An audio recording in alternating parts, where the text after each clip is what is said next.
So wat ons gedoen het tot op hierdie punt toe, Romeine 1 tot en met Romeine 11 toe, het vir my en vir jou primêr gegaan oor wat jy moet weet. So dis inligting. Dis die basiese beginsels wat ek en jy moet verstaan van ons geloof. En ek het laasweek vir jou ook gesê, jy moet wakker word 3:00 in die oggend en ek moet jou kan vra waaroor gaan Romeine 1 tot en met Romeine 11 toe en jy moet dit vir my kan opbreek in basiese beginsels. Dis eintlik wat moet gebeur. Ons moet dit so goed ken. Nou die probleem is die oomblik wanneer ons hoofstuk 1 tot hoofstuk 11 te doen en ons besef ons praat nou oor wat jy moet weet, dan kan ons nou op 'n situasie sit wat party mense sê, maar ek weet meer as jy. So ek het nou al langer Bybel gelees as jy en ek het nou al meer studies gedoen en so nou kan as ek en jy nou 'n toets moet skryf, kry ek 2% meer as jy. En dis omdat ek meer weet as jy. Maar nou kan ek vir jou sê, dis great dat jy 2% meer kry as iemand anderste, maar teen die tyd wanneer ons by Romeine 12 uitkom, Romeine 12 gaan oor nie net wat jy moet weet nie, maar wat jy moet doen. En daar is ons almal in dieselfde bootjie. Daarso het jy nie 'n 2% omdat jy beter weet of meer kennis het of langer nie in die kerk sit of niks nie. Die feit dat as ek en jy kom by Romeine 12, sit ons almal in dieselfde bootjie, want hier gaan dit oor wat ek moet doen. En so jy kry mense wat al vir 30 jaar lank al in die kerk gesit het en hulle het baie kennis. Maar wanneer dit kom by die kennis deel maak van ons lewens, daar gaan dit moeilik. Daar gaan dit rof. En so vanoggend se gedeelte praat vir my net so hard met my soos wat dit dalk met jou gaan praat. Ek kan nie hierso sit en sê omdat ek hier voor staan, het ek Romeine 12 onder die knie en ek is okay en nou preek ek net vir julle. Nee, vanoggend ek besef net hierdie gedeelte spring op my tone. Dis wat dit doen en so ek hoop dit spring op jou tone soveel soos dit in my tone spring, want ons almal sit in dieselfde bootjie. En so ons het begin laasweek en ek lees vir jou, kom ons begin so by vers 1. Ek lees Romeine 12 vers 1 en dan gaan ons tot by tyd vers 3 toe. Ek lees vir my die NNT. Hy sê, my liewe familie in die Here, julle weet hoe baie ek vir julle omgee. Daarom pleit ek by julle om julleself as 'n lewende offer aan God te gee. Lewe volkome toegewyd aan hom, lewe slegs vir sy applous en goedkeuring. Dan aanbid julle God reg. Moenie dat hierdie huidige tydsgees wen in julle lewe nie. Moenie dat dit julle gedrag bepaal nie. Laat toe dat God julle manier van dink verander en nuut maak en dan sal julle lewe 'n nuwe koers inslaan. Dan sal julle kan onderskei wat die wil van God is. En julle sal weet wat is goed in sy oë. Julle sal weet wat maak God se hart regtig bly en julle sal ook weet wat is reg en volmaak in sy teenwoordigheid. En so hierso het ons laasweek gepraat oor hierdie konsep, die tydsgees. Nou as ek en jy praat van die tydsgees, dan sê ons dat die wêreld en sy stelsel wil hê jy moet op 'n sekere manier dink. Maar wanneer dit kom by ons geloof, moet jy verstaan dat God wil hê ek en jy moet anders te dink. Hy roep ons uit, hy nooi ons uit om anders te dink as die wêreld. En dis wat hy noem die tydsgees in hierdie vertaling wat ek lees. Hierdie wêreld wil jou oriënteer oor hoe jy moet dink. En dis wat ons laasweek hanteer het. So vanoggend lees ons vers 3 en hy sê die volgende, hy sê, sonder dat ek enigiets hiervan verdien, het God my geroep om hom te dien. Daarom sê ek vir julle almal, moenie meer van jouself dink as wat jy behoort te doen nie, dink reg oor jouself. Weet watter porsie geloof God spesifiek aan jou uitgedeel het en moenie jaloers wees op ander gelowiges nie. Gebruik jou geloof met wysheid. Nou, voordat ons hierdie versie in sy konteks verstaan en verstaan wat hy vir ons gaan bedoel in hierdie gedeelte, is daar 2 groot goeters wat hy vir my en vir jou wil aanspreek. Nommer 1, hy wil sê, moenie van jouself meer dink as ander mense nie, en hier klassifiseer ons dit as die woord hoogmoed of die woord trots. En dan die ander ene wat hy sê is, moenie jaloers wees op ander gelowiges nie. So, trots en jaloesie. Kom ons verstaan eers gou hierdie 2 reg en dan verstaan ons die konteks van wat hy vir my en vir jou eintlik bedoel. So, nou, daar's 'n ou gewees, of daar is 'n ou met die naam Jack Lewis. Ek het sy boek oor Desember gelees. Ek sit dit vir julle op, dit is The Science of Sin. En hy sê daaronder, hy sê, why we do the things we know we shouldn't. So, die boek is geskryf deur 'n ou wat primêr, hy's 'n ateïs. So, maar hy skryf 'n boek en dit gaan oor die 7 dodelike sondes wat eintlik maar deur die Romeinse Katolieke uiteengesit is. Dis die 7 tipe sondes wat ons besef wat soveel vernietiging in ons lewens bring.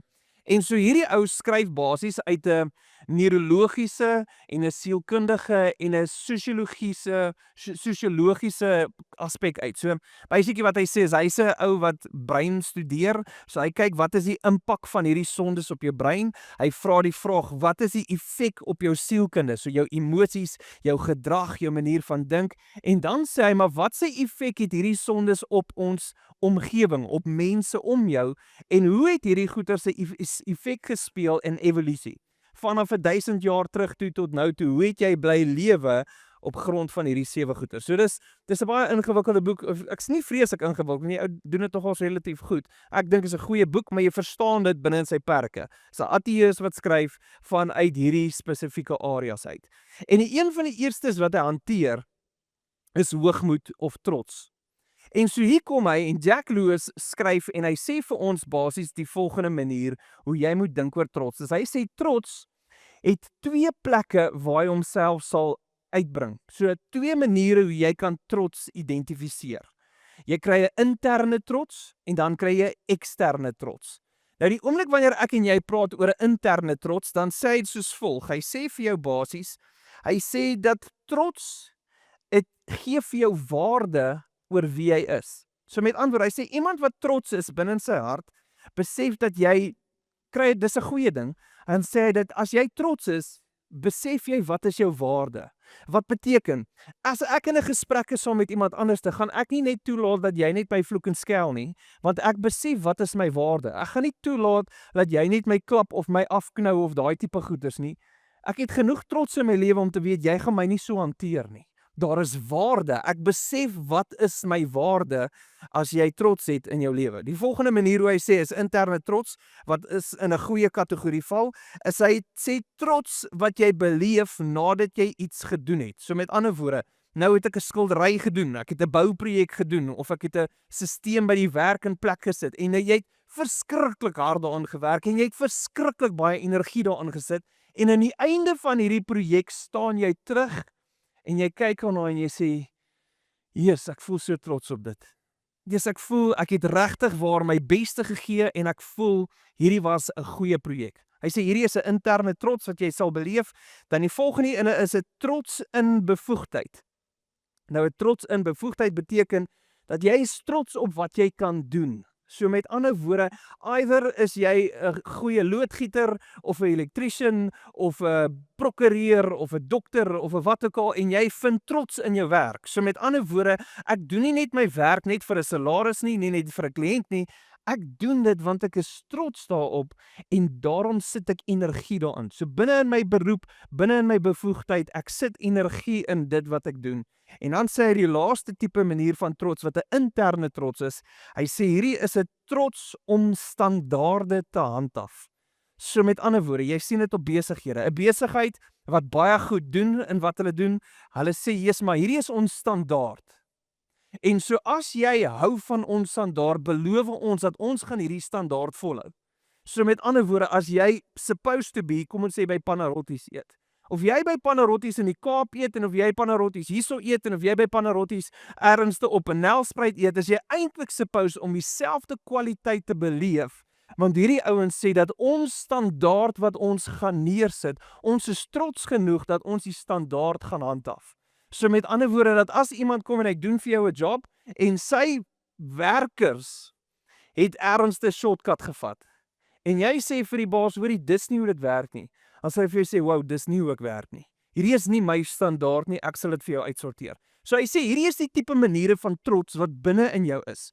En hy sê grootendeels hierdie, soos ek gesê het, vorm waarde in jou. Dit sit vir jou binne in 'n posisie dat jy jouself verder druk, dat jy groter projekte aanpak, dat jy 'n waarde van jouself en van wat jy doen om jou beleef.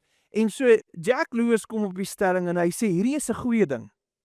Hy sê die probleem is wanneer trots nie meer intern is nie, maar nou ekstern word.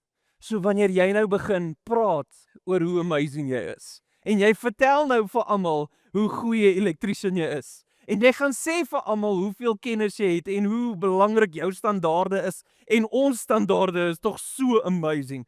Hy sê en daar beleef jy 'n probleem. Die oomblik wanneer jy trots as 'n eksterne faktor sien, die oomblik wanneer dit uitkom uit jou hart uit, want nou is jy besig om baasspelerig te wees, jy probeer dominansie te forceer op mense, jy probeer basies jou waarde by ander mense kry en so die grootste ding is jou favourite topic wat jy oor praat is oor jouself. En hy sê daai is die krisis. En ons sien gedeeltes, ons sien ouens in die Bybel wat spesifiek val in hierdie trots. Jy dink aan Saul. Saul, die eerste koning wat God aangestel het bo Israel. Saul was 'n goeie koning. Saul was 'n nederige ou gewees en op 'n stadium sien jy dat hierdie ou raak naderhand so grootkop dat hy basies begin sê is maar ek kan besluit hoe ek lus het. So die profeet Samuel sê vir my maar vernietig alles en ek het self besluit ek hou die beste van alles. Dis trots wat uitgekom het. Volgende ou wat jy sien is Nebukadneser. Nebukadneser was 'n koning gewees van Babylon. En as jy hierdie ou gaan navors, hierdie was 'n briljante ou gewees. In terme van sy strategie, in terme van wat hy gehad het, in terme van wat hy gebou het, hierdie ou was briljant gewees. En toe eendag loop hy op sy paleis se dak en hy sê kyk net na alles wat ek gebou het. Trots wat uitkom. Daar was 'n koning gewees met die naam koning Hiskia. Een van Israel se goeie konings gewees. En hierdie ou was oor die algemeen gekategoriseer as een van Israel se goeie konings. Soveel so dat toe hy klaar sy heerskappy gehad het, dan sê die Bybel spesifiek, en na hom was daar nooit weer so goeie koning soos Hiskia nie. So hierdie ou het op 'n standaard geleef, hy het gedoen wat goed is in die Here se oë, en daar was nooit weer 'n goeie koning soos hy nie. Goeie ou. En op 'n stadium toe die Here hom gesond maak, toe begin hierdie ou dit as 'n gedeelte gebruik om by Babylon te brag oor alles wat hulle het. Babylon kom kuier daar en sê, "Jy's mos gehoor jy siek, wat het gebeur?" En hy sê, "Maar kom ek wys net vir julle wat gaan alles hier aan." En hy gaan wys hulle hoeveel goud het ons en hoe lyk dit alles in die tempel. Kom ons brag bietjie hoor. Trots wat uitkom. Daar was 'n stad gewees met die naam Tyrus. Tyrus was, as jy nou gaan kyk vir Israel, dan net so links van Israel, so op die kus was Tyrus gewees. En Tyrus het twee gedeeltes van hulle stad gehad. Hulle het die een gedeelte, ons noem dit die ou stad, en hy was op die land gewees, en so 1 kilometer in die see in, het hulle die nuwe gedeelte van Tyrus gebou. En hierdie deel was verskriklik goed met mure en alles beskerm gewees, en op grond van die feit dat hulle 'n hawe stad was hierdie ouens skatryk gewees, en op grond van hoe hulle self beskerm het, kon niemand hierdie ouens vernietig het nie. En hierdie ouens was 'n sterk stad, totdat hulle op 'n punt gekom het en gesê, maar ons is soos God. Niks kan ons breek nie. Dis asof ons op die troon van God in die see sit. Dis wat gebeur, as jy kry die oomblik wanneer mense trots het. Trots is 'n oulike ding in jou hart, maar die oomblik wanneer ons trots begin sien uitbloei uit jou uit. En jy dink jy is beter as ander en jy probeer ander domineer, daar's trots 'n baie slegte ding. En ek meen jy dink dat trots die interne een, jy dink dis goed. Ek meen vat nou 'n kind, byvoorbeeld. Jy vat 'n kind en jy gee vir 'n kind 'n baie moeilike taak om te doen, soos byvoorbeeld hulle veters vasmaak. Vir hulle is dit intens moeilik. En die dag wanneer hulle veters kan vasmaak, dan voel hulle trots op wat hulle gedoen het. Dis iets wat ek kan doen en nou kan ek skielik sê, maar ek het dit reg gekry, so ek kan nou iets nog moeiliker aanpak, soos my ander skoen ook draai vasmaak. Dis ek en jy wat 'n projek aanpak en jy kry dit reg en dan besef jy kan nou nog 'n projek aanpak. En ek kyk na hierdie goeters en ek luister na hierdie goeters en ek soos, "Jesus, dit maak sin." Vir die eerste keer voel dit vir my dit maak sin, want ek besef van myself is daar waarde in wat ek het, so daar's 'n sekere manier van trots wat 'n mens handhaaf in die manier hoe 'n mens sekere besluite maak om seker te maak dat mense my nie net hanteer soos hulle lus het nie, dat as ek terugstaan van 'n projek af, dan voel ek goed daaroor. En weet julle hoekom dink ek is hierdie goeie advies? Weet julle hoekom dink ek is goeie advies? Want dis pretty much wat die tydgees van my en van jou vereis. Dis om te dink soos wat die wêreld wil hê jy moet dink daaroor. Sien, die wêreld wil vir jou sê dat trots in 'n sekere area is goed, maar trots in 'n ander area is nie goed nie. Maar as ek en jy tog gaan kyk na wat die Bybel sê en hoe die Bybel trots hanteer, dan besef ons nêrensste praat hy oor dis goed om trots te hê nie. En dan besef ons op 'n stadium dat wanneer ons trots het in my waarde, dan besef dit wat ek vind my waarde in wat ek doen, in wie ek is en wat ek het. Skielik weet ek baie goed. Skielik het ek 10 jaar se ondervinding in 'n sekere area. En nou voel ek, "Jesus, maar ek's nie te bad nie." En skielik op grond van dit kry ek nou meer kliënte en saam met die meer kliënte kan ek nou mooier bakkies kry en ons kan nou beter goedjies kry wat saam met dit gaan en skielik staan ek weg en ek's nie te bad nie. Jy staan daar so en skielik begin die ou wat baie weet en baie doen en baie het 'n groter waarde as iemand wat in 'n kantoor werk waar 6 ander mense ook my werk doen en ek is nie die slimmer ene nie en ek het nie al die goeders uitgesorteer nie en skielik word ek gesê jy is stupid en nou het ek minder waarde want dit wat ek weet is minder en dit wat ek doen is nie so belangrik nie en dit wat ek het is nie so baie nie en so daarom is my waarde min en jou waarde is baie. En skielik begin trots iets doen. Ek dink ek is beter as jy.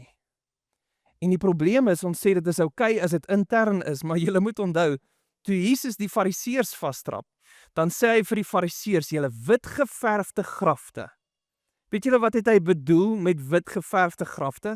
Hy sê aan die buitekant, lyk julle so vroom, julle lyk so oulik, jy is soos 'n spierwit geverfde graf, mooi afgerond.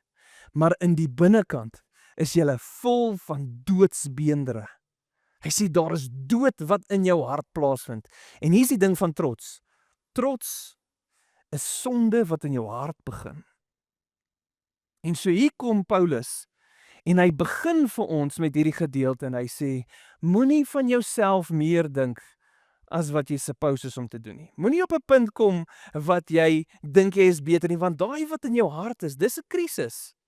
Jakobus 4 kom op 'n stadium en sê God weerstaan, God staan teen die hoogmoedige. Dink aan die voorbeelde wat ek gebruik het. Saul kom en Saul het trots in sy hart.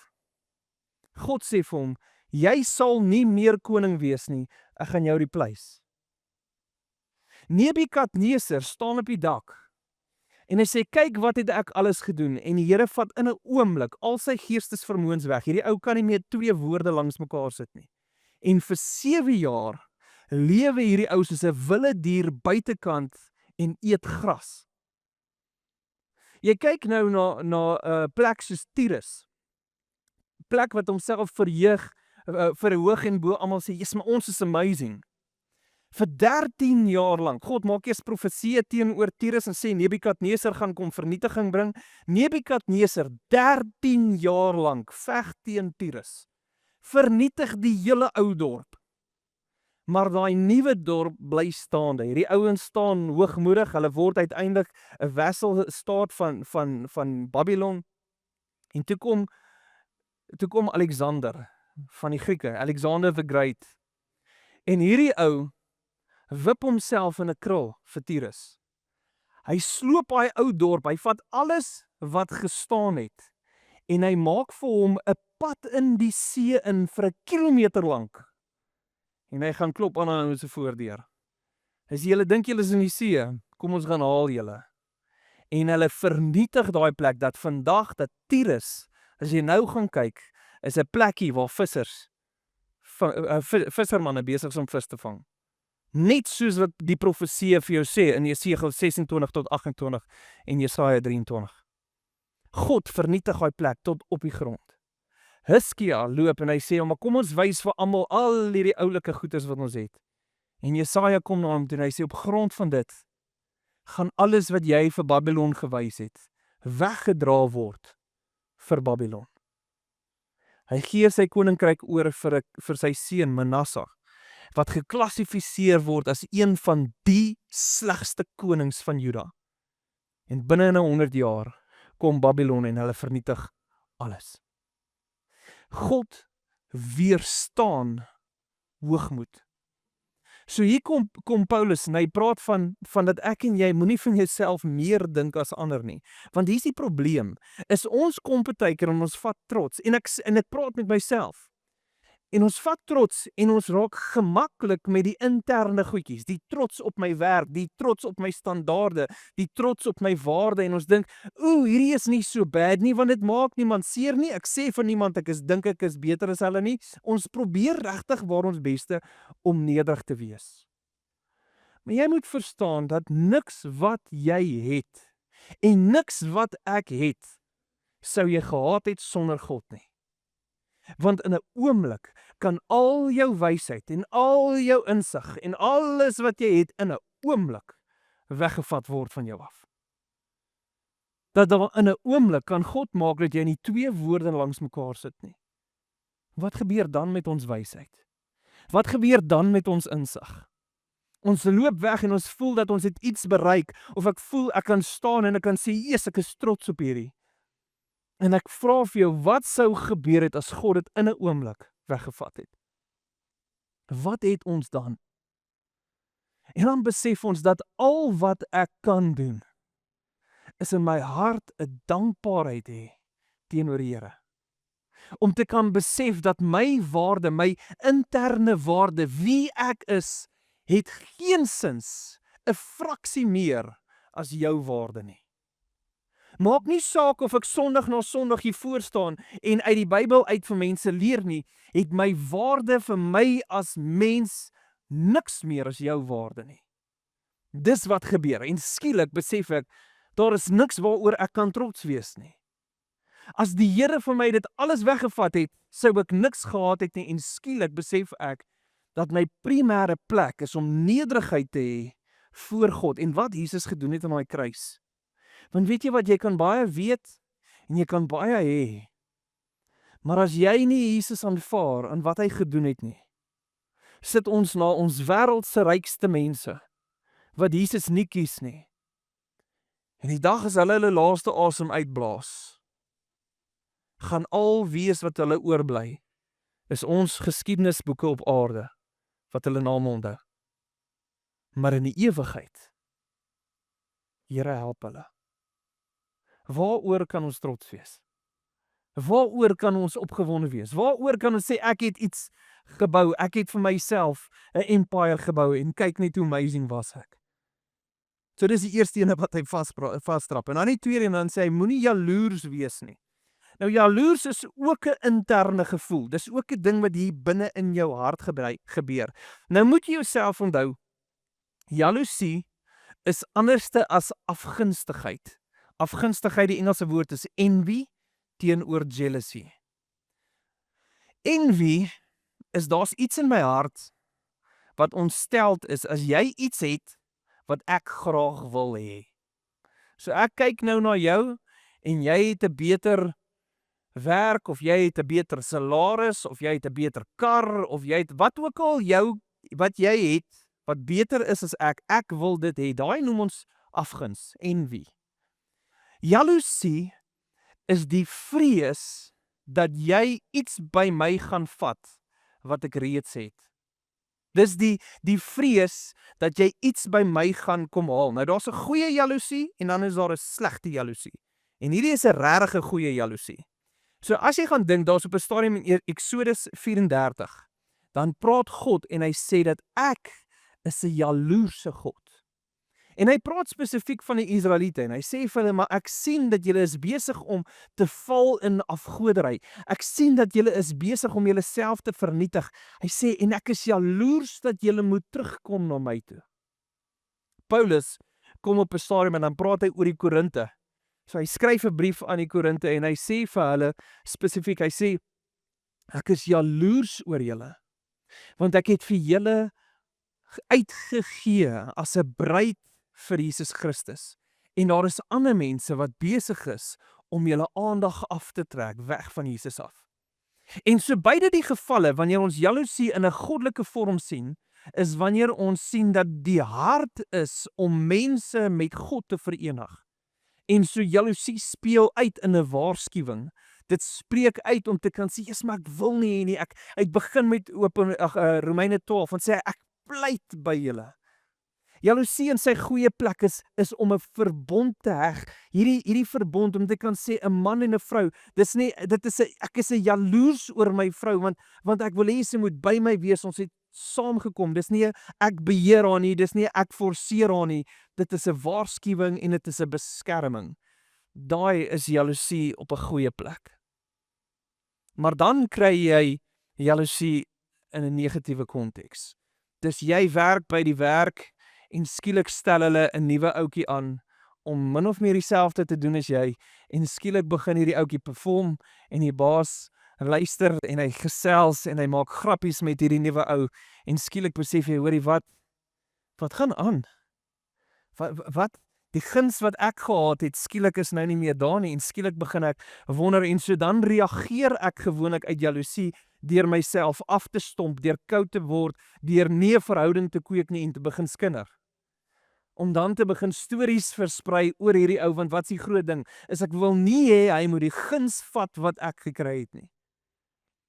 Ek onthou die eerste keer, ons het, omdat ons na skool deel geword het en teologie begin studeer het, en deel was van 'n jeugaksie, was dit konstant, en ek het al vir julle die storie vertel, konstant vir ons in ons koppe gedrul, dat jy moet altyd jouself uit 'n werk uitwerk.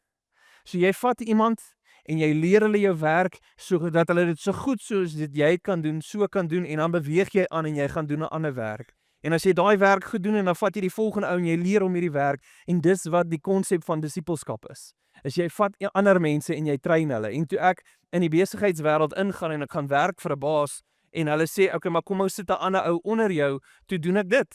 Ek leer hierdie ou en ek leer vir hom alles wat ek het, alle jare se ondervinding leer ek vir hierdie ou, en skielik toe hoor ek die baas sê, hoorie maar, hoekom stel ons nie net daai ou en fire vir Janie, hy gaan ons goedkoper uitwerk en hy bring dieselfde kwaliteit werk. En ek besef vir die eerste keer jaloesie, besef ek wil myself afsny en nie meer 'n ou leer nie, want my werk is in gedrang.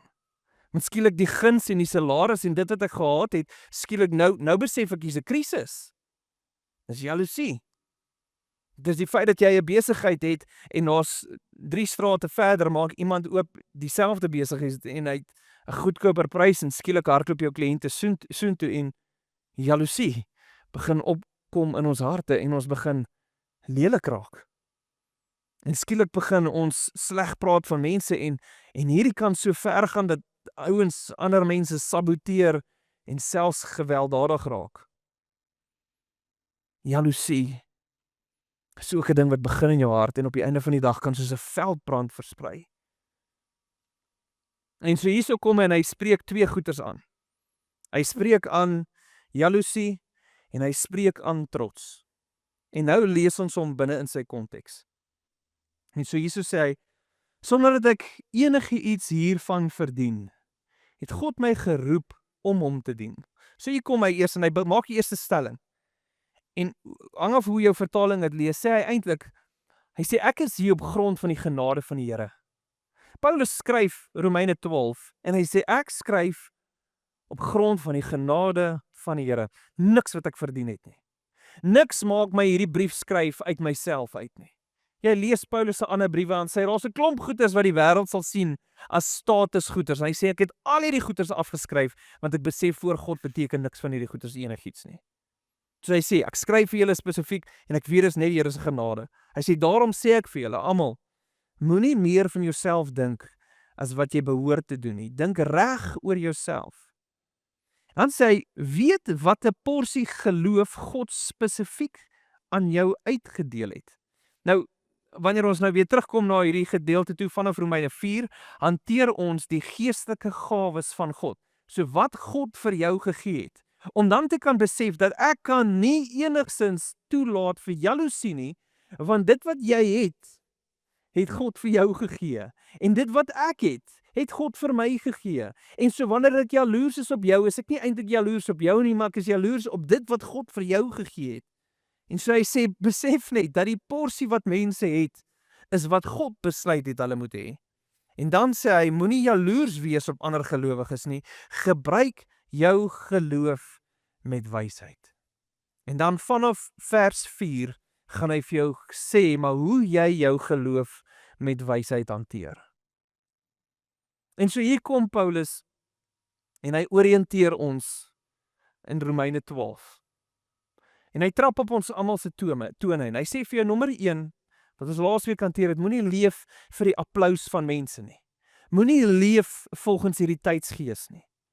En nou spreek hy 2 goeters aan. Hy spreek hoogmoed aan en hy spreek trots aan. Mag nie een van ons vandag hierso wegloop en dink hy praat nie van ons nie. Mag ons nie wegstap en dink, ag, dalk iemand anderste en nie ek nie. Want trots en jaloesie kom in 'n oomblik in ons harte. En as ons besef dat hierdie goeders in ons harte, voordat hy uitkom, voordat jy 'n woord sê, in ons harte voor God, is hierdie goeders al sonde. En so hanteer trots en jaloesie soos wat jy dit moet doen. Vernietig hulle met alles wat in jou is. En so wat doen ek en jy? As ons wil weet, wat moet ek en jy vandag doen? Dis ons leef met die perspektief dat my waarde word nie bepaal deur wat ek het, of wat ek weet, of wat ek doen nie. Hoor mooi, wie jy is en die waarde wat jy het niks uit te waai met hoeveel in jou bankrekening is, of wat jou titel by die werk is nie, of hoeveel ondervinding jy het nie. Dit het niks daarmee uit te waai nie. Die dag wanneer jy voor God staan, gaan jou waarde primêr bepaal word deur die bloed van Jesus oor jou lewe. En dan besef ek, dit wat ek wel het vandag, mag ons vergenoegd wees. Mag jy kyk na wat ek het en sê, Here, ek het dalk nie alles nie. Maar Here, ek is dankbaar vir dit wat U wel vir my gegee het. Want ek besef, alles wat ek het, is 'n geskenk van U af. Alles wat ek het, is 'n afhanklikheid van U. En in 'n oomblik kan U hierdie wegvat. Here, ek is dankbaar vir U genade. En dan die laaste ene is, Here, ek is dankbaar in my hart vir die kruis. Vir Jesus, wat aan 'n kruis gesterf het, wanneer hierdie wêreld verby is, wanneer alles wat ons dink vir ons belangrik is, verby is, het Jesus aan 'n kruis gesterf, en daai is wat gaan bepaal dat ek in die ewigheid ingaan. En is die hart van Romeine 12, vers 3, kom ons bid saam. Here, in hierdie oomblik besef ons is so afhanklik van U, en so ek wil bid, Here, dat soos wat ons hierdie gedeelte lees, dat ons net sal sê, Here, maar ons besef met alles wat in ons is. Ons wil U verheerlik, en ek bid, Here, dat enige vorm van trots en jaloesie wat in ons harte is, Here, Heilige Gees, ons het U nodig om hierdie te kom uitruk uit ons harte uit. Here, ons bid dat ons sal begin heilig leef, sal leef met ons oë gefestig op U. Ons hoop op U, in Jesus naam.